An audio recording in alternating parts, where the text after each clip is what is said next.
live on social media. Hello, everyone. Hey, long time no see.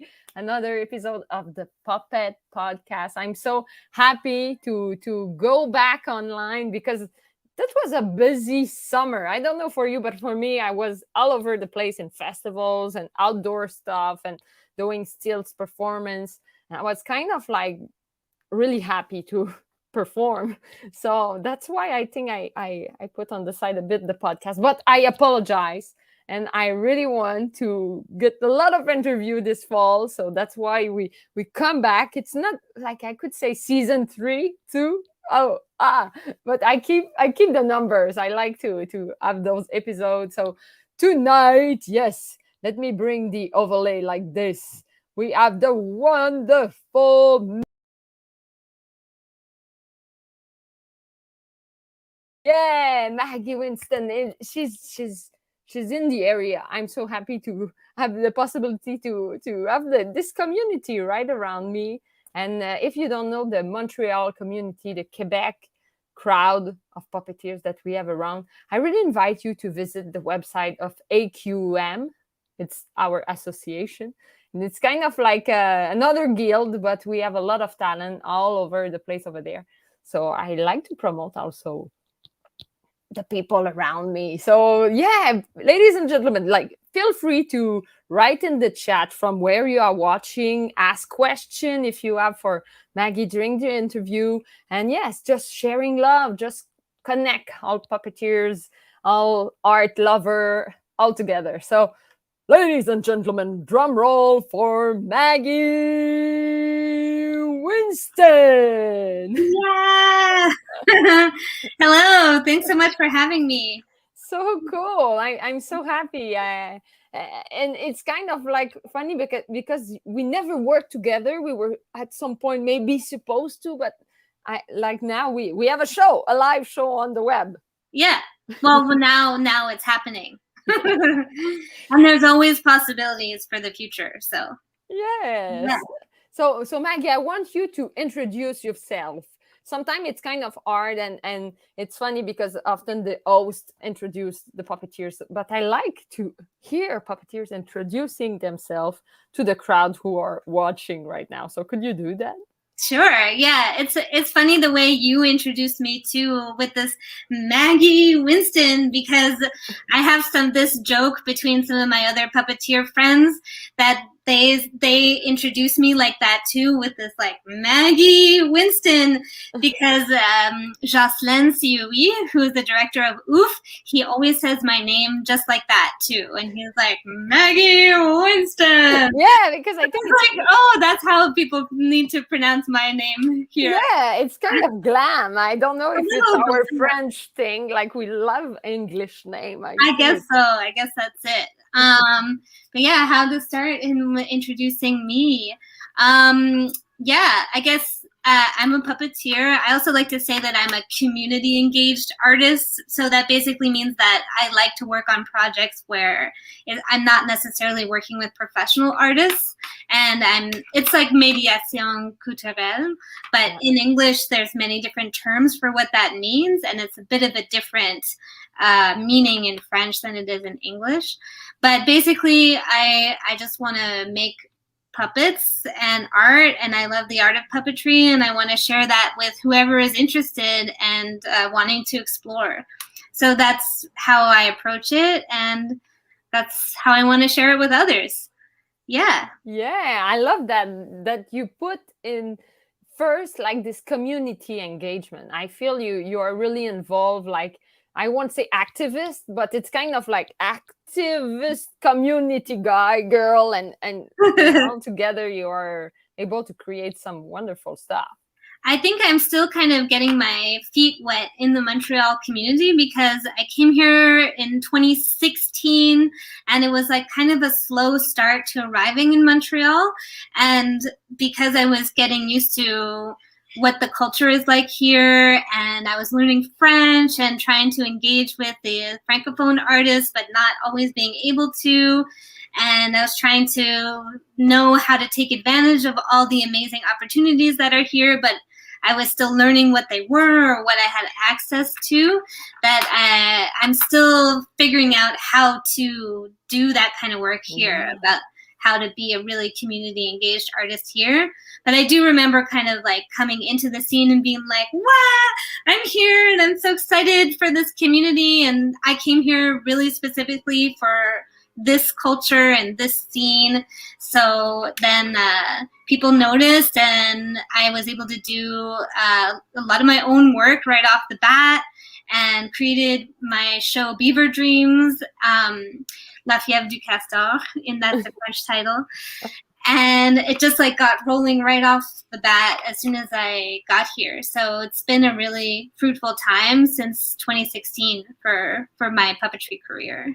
Yes, and it's so cool that you bring this like French English stuff also, that you experience it yourself, to how you connect with the community. And it's so funny because it makes some stuff on the chat. We have like a lot of smile of people, but we have let me pronounce it. Oh yeah, Patricia. Yeah, she say, I can imagine transitioning to French. Wow, like to that's a lot of wow, because that's true. To integrate a new community with a new language, it's totally something. But let me talk about your company, because you have a company. Well, I guess, I mean, I call it my company. I call it Lost and Found Company. It's not like technically a registered business, but it's the name I call my work. And I do call it company because I don't want to be just recognized as a solo artist. I want to be recognized as an artist who brings people together to work on various projects. And then it depends on what type of project it is, whether it gets called a Lost and Found Puppet Company show. Like normally if I'm the one kind of leading the project and gathering the people around me, then that's a Lost and Found Puppet Company show. But other times I'm just collaborating with other artists on their projects, or we're doing something that's joint between two different people's companies, or that's how it works. But I wanted a name to call myself, and I didn't want it to be like Maggie Winston Puppets, you know. And one of my first shows was about lost socks in the dryer.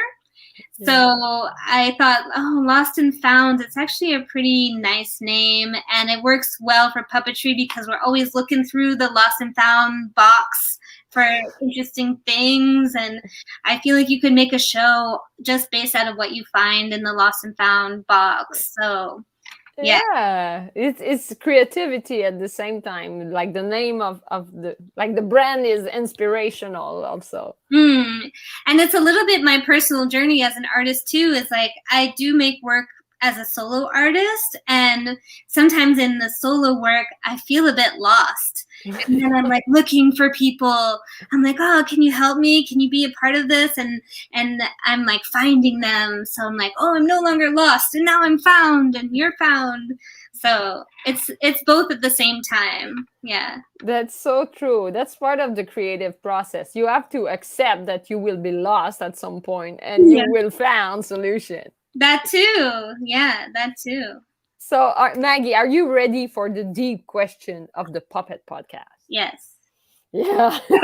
Those I love to call it deep because they are always the same, but they are like fundamental, I feel. So, yeah, I want to know, why do you cherish the art of puppetry? Oh, yeah, that is a deep question. Well, yeah, what makes the art of puppetry an art that you cherish also? Well, first of all, like in terms of the trajectory of my interest in it, I did start out as a theater artist, and I was acting and doing auditions, like very little. And it just really wasn't for me. I never felt like I fit a role. I was never super interested in the plays that we were doing. I always wanted to make my own shows and my own stories. And I knew I had my own way of telling stories that wasn't like written by a playwright first, or, you know, wasn't something that I had to like go through that traditional theater structure to do. And so because I wasn't working like full time as an actor, I decided to start sewing the costumes because I liked sewing and making things. And so I was like part designer, part actor. And then when I realized that puppetry was like the mix of it all, where you can have a really strong discipline in visual arts and craft and making and design and 3D, and you had the performance aspect of like taking that object and bringing it to life and creating its story and its world, then for me it was like the perfect marriage of all the things that I was interested in. And I think a lot of puppeteers do it for that reason. They're like people who love to do it all and they can't pick. And I'm like, I can't pick, so I have to do it all. So in that way, I think that's what attracted me at first, was the possibility of being able to do anything and everything and kind of be the leader of my own artistic process. And in that, I think it is really open as well, that in like the professional world is not the same at all. Like puppeteers are so open and welcoming and creative, and they want other people to play with and to be involved and to collaborate. It's not like in the TV or film industry where you have to look a certain way, you have to do a certain type of role to get to a certain place. It's really like, hey, are you interested? Do you have a few skills? Okay, well, we want you. So it's a very welcoming community. And that I found that everywhere around the world that people are like that. Yes, that's so cool. Like your community passion get like his source of stuff with this community. And I agree, puppeteers are like not like doing elbow stuff like, hey, no, not in my way. They're just like, oh, you do that. Oh, great. Oh, what are you doing? And oh, I'm interested and I want to find out what you're doing. Or do you want to invite me to this thing? And it's it's very welcoming community. And even here in Quebec, where the majority of the artists are francophone, with me being an anglophone, I still never really felt totally excluded, because A, a lot of people speak English in Quebec, but B, just because they're puppeteers and they're gonna welcome you anyway, whether you speak English or Spanish or Chinese or whatever. And that's just the community. Yes, that's such a wonderful answer. Like community, yeah, I love it. That's so cool. And I want to know your crush moment. Like, how did your crush for puppetry happen? Do you have like a moment, like, or an anecdote of like, oh yes, I do. No, I don't think I had one singular moment. Like I grew up with puppetry in the household, like with Sesame Street and Jim Henson, and like because I grew up in the United States, so I had that whole era of children's television that was very Jim Henson. Mm-hmm. So like I probably have some of my earliest memories of watching Sesame Street and the Muppets and things like that. And then I fell in love with The Dark Crystal, of course, as like film, as like a beautiful, rich film that is so inspiring. And then I started taking puppetry in university, my undergrad in New York. And I don't know, we had a number of different types of influences in that course, like New York artists based in New York who were doing more experimental type things. And I remember seeing this guy come in, and he had a marionette that was built out of all these found objects and materials, and the eyes would really wiggle around, and his chest was kind of this like cabinet that could open up, and you saw really the possibility of a construction of the way you can bring many different materials together, and B, how that becomes a character. So I have a lot of memories from those early days of being like, whoa, you can do so much. Yeah. That's so cool. We hear somebody. I know my roommate just got back from Côte Nord, so she's like so excited. That's perfect. We are excited too. So let's bring excited moment. Yeah, but this is so interesting. Like the fact that what's make a crush, like you define, is this moment of seeing all the possibility. So I think it's like the freedom of the art form could really inspire a lot of people. And yeah, we have people watching right now from Philippines. Yay! Yeah. Hi, Wanu. Yes, and yeah, we have some people who say hi. So hi, John, and yes.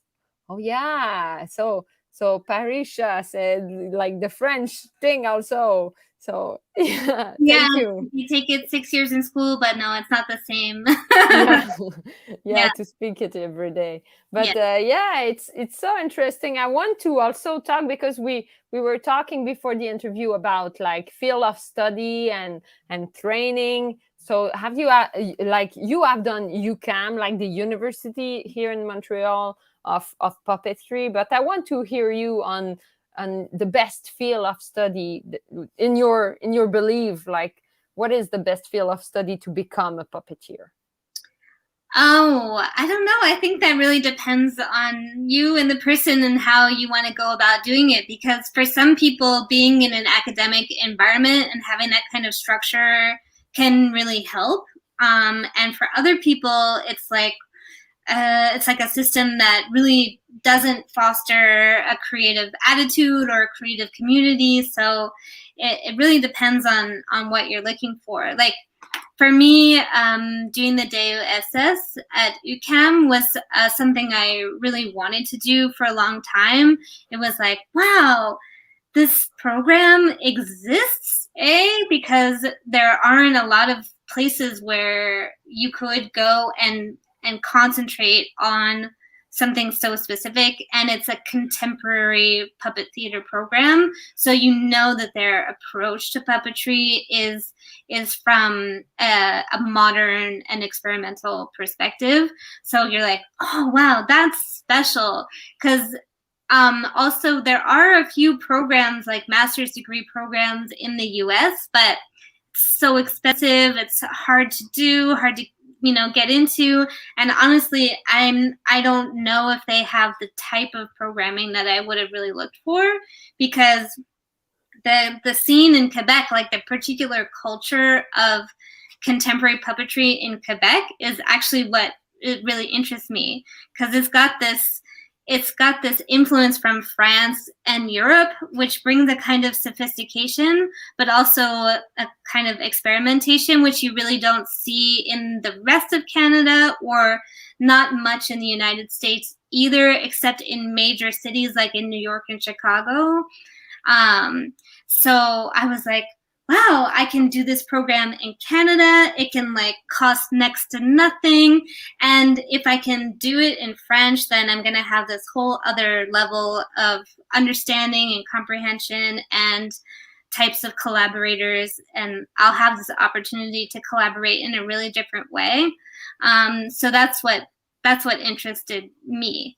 So, I can recommend it for those who are interested in having some structure of a program where you have to be there every day, and you have to commit to like working on certain projects, and it's cool because at the end you don't have to do a thesis or anything like that. Your final project is a performance, and it can be a collaborative performance or a solo performance, and it's a short form piece, like 10 to 15 minutes. So that's the aim of the program, is to like create, collaborate, experiment, and perform. So it's lucky that program is there, because it's not super academic. It's kind of more like an artistic residency with some occasional evaluations. Yeah, so I liked it. Yeah, I love to have your opinion also on it, because it's funny when you read the program on paper, but when you met people who experience it and can define it, it's in a university, but I feel we have something like really in the community, in the UQAM program, something really accessible and really fun for artists. Yeah, and I think like it being in a university setting can sometimes kind of create some limitations, but at the same time, it's also a program that's constantly changing and shifting around, and the professors who are there are always changing. So it's like going to be different each time. And because the program is really based on who comes for the cohort, a lot of it depends on who you're working with and who you're collaborating with. So it's going to be different every time. Yeah, depending of the crowd, like who is engaged in the program. And yes, everyone, if you want more information like for the program, feel free to, they have a good website, but I'm sure Maggie could answer to your question if you have more. And let's go to the next one. The next question is your definition. And I feel it's interesting as you are out of school, but you think about the definition of puppet for a moment over there. I want to have your own definition in your own words. What is a puppet? Well, I teach a lot of workshops, and usually for like an introductory workshop, where I'm introducing it for the first time to people who maybe don't even know what a puppet is, I say it's any performing object. Yeah, like the performance, like the thing that it's involved in the show. Yeah, I mean, I think you can create a puppet that is a construction, and it might be representative of something or not representative of something. But I think until you put it into movement in front of an audience, it's not really a puppet. Like it's more like an object, or it's a doll, or, it's more like an object. But when the manipulator is present and a spectator is present and it moves and breathes and comes to life, then it's a puppet. But it could be anything. yeah, and it's funny how we come back to freedom, because could be anything. It's a lot of stuff. It could be, but I love that you precise the fact that this object have to perform, and this is a nuance really really interesting. So I want to know also your like we see, so like we observe in the last few years a lot of improvement of technology of stuff, but like in your observation, do you feel like the new technology, the new stuff could influence the practice of puppetry? For sure. I mean, there's a part of me that doesn't want it to have any technological influence, because I think the reason why I'm attracted to it, and a lot of people are, is its roots in folk art and folk culture, that it's very of the like popular, without technology. It's like simple mechanisms and simple structures and simple materials. And that's what we like about it, is it's very tangible. And the introduction of technology brings it into a different thing. So on one side, I'm kind of like, don't rely too much on the tech, because you're going to lose the magic of the puppet if you rely too much on the tech. But then on the other hand, there's a lot of advantages to having tech for certain circumstances. So like I have enjoyed over the pandemic time of just experimenting more with camera, and puppets really communicate so well on camera, because you can get in on these close shots and you can get the detail of the puppets from different angles and things that you would never be able to achieve live. So it brings something different. But then you're really working with like puppets on film or puppets on camera. And that's a different thing than like live puppet theater. But I've enjoyed the opportunity to like experiment in it a little bit more and have an audience around the world who could see my work if they're not in person. So I think there's advantages to both. Yes. Do you feel we are in an ascension of puppetry? Do you feel we are more popular right now than in the past? What is your opinion on that? I don't know. I guess it depends on, I think it depends on your culture and your community, because in certain cultures around the world, puppetry has always been there and it's always been a major thing. Like in Indonesia, it's been like a cherished tradition for thousands of years. And maybe in terms of like contemporary puppetry, it's starting to change. But I don't know. I think it's like any art form where it goes through transitions and it follows the influence of the culture that's there. So I think that's all we're doing is like, here we are, we're artists, we have this opportunity, we're making comment on, we're creating work based on what's happening around us in our culture. So yeah. Yeah, totally. And puppetry is really a good communicator, to a good medium of communication to expose some viewpoints on world and reality. So yeah, I want also to hear you on your goals, like as a puppeteer. Do you have something you want to achieve, like something? And it's always a tough question. I agree totally. But what do you envision for the future and your career, or like, let's talk about the future.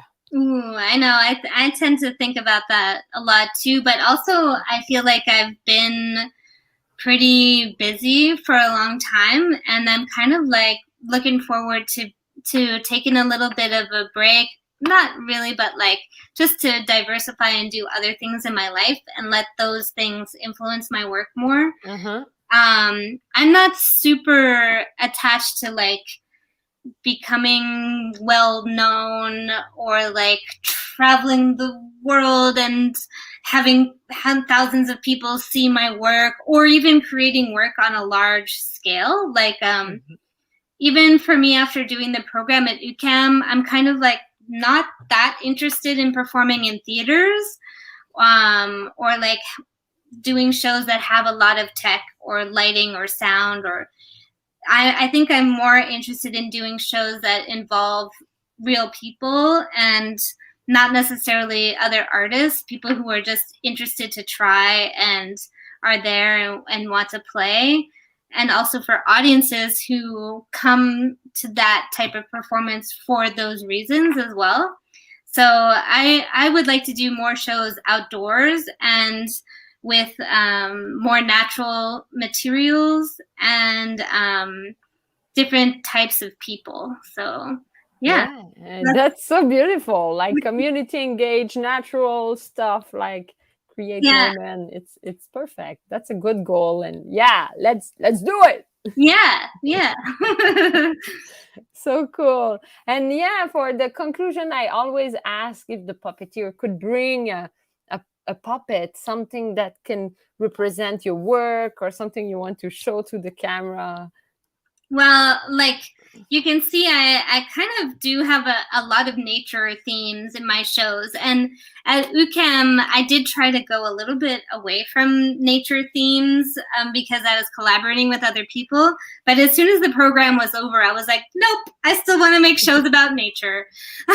Yeah. So behind me is this I can bring you food. Oh yeah, there we go. This is a giant heron, and I just was finished with this project about birds. So we got to use this puppet in rehearsals and explore this giant bird. And over here are some woodcutters, which are inspired by a conte by Gilles Vigneault. So that's my first time like working in wood. And I have this little guy. Here's a little wolf coyote creature hand puppet guy that kind of has it's got like a strange kind of setup. That's where its feet are kind of backwards. And it's kind of a really bright light, but is it real fur? I'm kind of no. I mean, yeah. This part is real. I have a lot of different types of stuff, but this is all fake fur. Okay, I have some real fur things. that's good. Yeah, this here's another bird. Okay, I remove myself.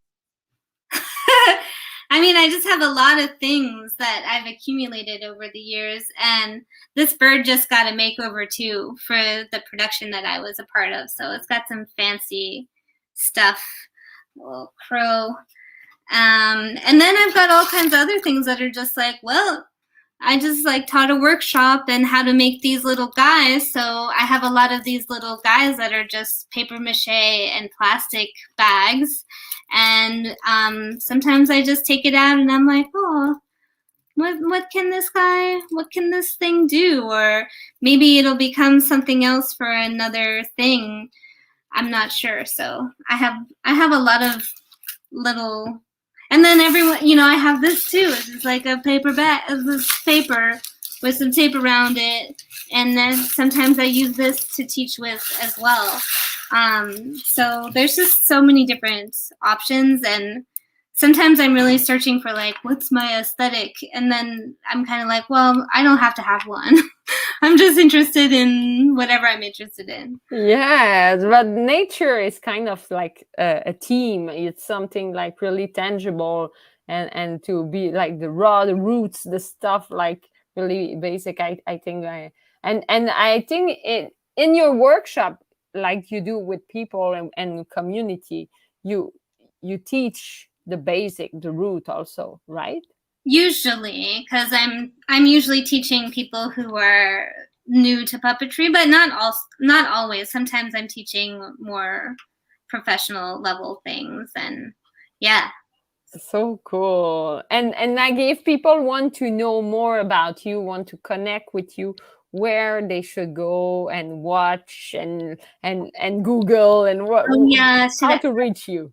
Yeah, I'm not sure how I can put it in the chat, but you can go to my website, which is lostandfoundpuppets.com, and it's the whole word written out. So it's the word lost, the word and, the word found, puppets.com. So, or if you just search Lost and Found Puppets, Maggie Winston, you'll find my website. Yes, so cool. So yeah, we can put it below the interview so people could just easily click and reach you, and so cool. And do you have some stuff coming, like, or thing you want to share with us? I'm like so free. I don't have school, so I'm like, what's my next project? And I'm kind of like, hire me for something, or like, I'm ready to go, like put me in there or wherever. I'm going to do a few auditions and things like that. I'm working a little bit with my friend Steve Day, who's making a show called Wild Bill. And it's about a guy in his apartment who makes YouTube videos with puppets and trash. And then I recently started to come up with an idea for a new solo show, which is going to be about a lonely loon.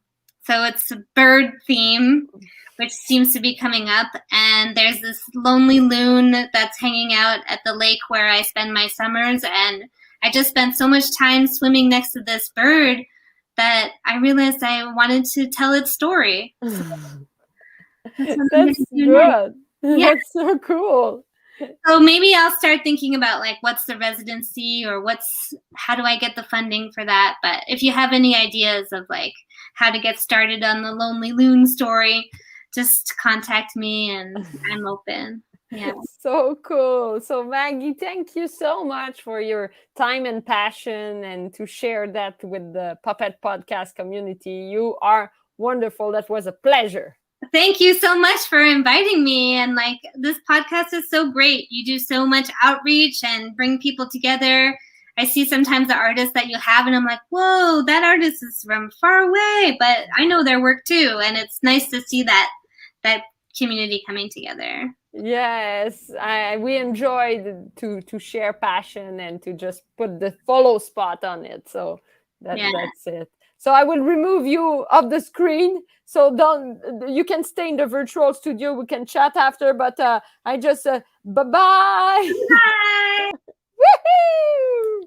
Everyone everyone, thank you so much for watching. And yes, stay tuned. This week we will have another interview also. So I want to pump up the show and have a lot of interview from all over. So yeah, feel free to write to us. And yeah, have a look on our Patreon website. We have some workshop coming. So here is the address. So have a look on that. We will have 2 workshops about ventriloquism, about wood carving, and it's coming really soon. So all the details will be on this website. So it's so cool to share that with you. And if you need any help about online promotion stuff, you want to reach out and influence the world of puppetry and to share your puppetry work, feel free to write to us. So we love to help artists to promote themselves. So everyone, I will wish you a wonderful evening and afternoon and morning, depending where you are in the world. And I will say, see you soon. Bye-bye.